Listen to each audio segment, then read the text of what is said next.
თქმა უნდა.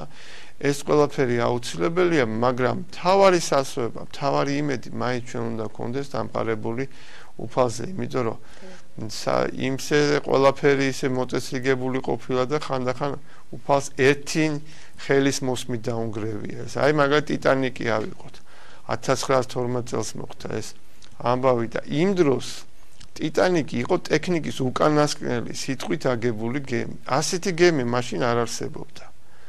და 6 ნაწილად იყო შიგნით დაყოფილი, 6 განყოფილება იყო, რომელიცაც ერთმანეთთან ესეთი კავშირი არ ქონდა იმ გაგებით, რომ ესე იგი ერთ-ერთი განყოფილება რო დაზიანებული იყო, ან თუნდაც 2, ან თუნდაც 3, წყალი არ გავიდოდა სხვაგან. მაგრამ უყურეთ რა მოხდა, ესე იგი ეს აისბერგს როდესაც შეეჯახა, უბრალოდ არ შეეჯახა, აი ასე ამბობენ სპეციალისტები. ცოტა ადრე რო დაეწყო გემს მოხვევა, მაშინ აცდებოდა აისბერგს. ცოტა გვიან რო დაეწყო, ან ვერ მოესწრო მოხვევა, მაშინ პირდაპირ შეეჯახებოდა და მაინც არ ჩაიძირებოდაო. მაგრამ აქ რა მოხდა, სწორედ რომ ისეთი რამ მოხდა, რომ აი გვერდზე გაეხახუნა ამ აისბერგს და როგორც თვითმხილველები ამბობენ, თითქოს რაღაც გიგანტურმა თითმა გაჭრა მთელი გემი და 6-ვე განყოფილება აღმოჩნდა დაზიანებული და 6-ვე განყოფილებაში ერთდროულად შევიდა წყალი და ჩაიძირა ტიტანიკი. და ეხლა მე მახსენდება ერთი საოცარი ნათქვამი. როდესაც იგი პორტში იდგა, სანამ გაემგზავრებოდა ზღვაზე, ერთი მოხუცებული ქალბატონი მივიდა გემთან და მეზღვაურს კითხა, ტიტანიკის მეზღვაურს. მართალიაო რომ ამბობენ რომ ეს გემი ჩაუძირავიაო და აი მეზღვაურმა უპასუხა საშინელი სიტყვები. მართალიაო, ამ გემს თვით მამაზე ციერიც ვერ ჩაძირავს.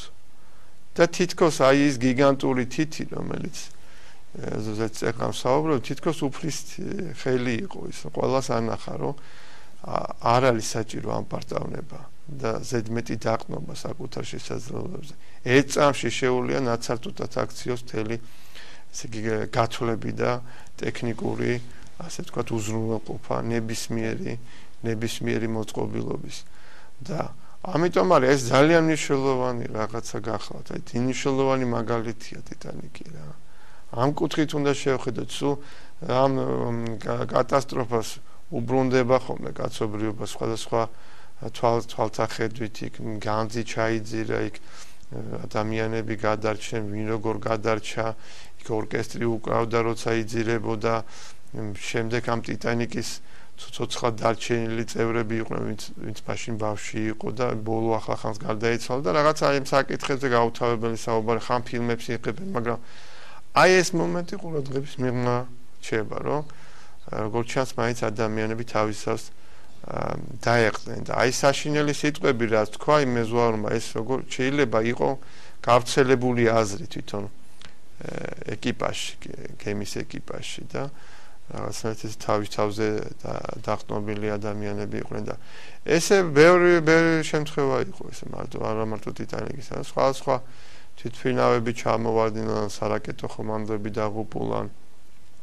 მანქანები და 1000 რა თავიზოზე დირიჟაბლების ეპოქა რო იყო, მაშინაც ესე ხდებოდა ხო. და ძალიან ხანდახან იყო ეს შემთხვევა, რომ აი თავზე დაყრდნობა.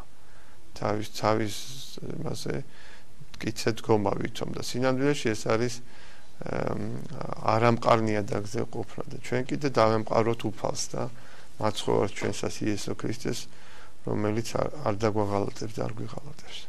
დაგულცეთ მამა. მეთმა დაგულცეთ. თქვენ კი შევახსენეთ, რომ გვესაუბრებოდა დეკანოზი ზურაბ ცხოვრებაძე.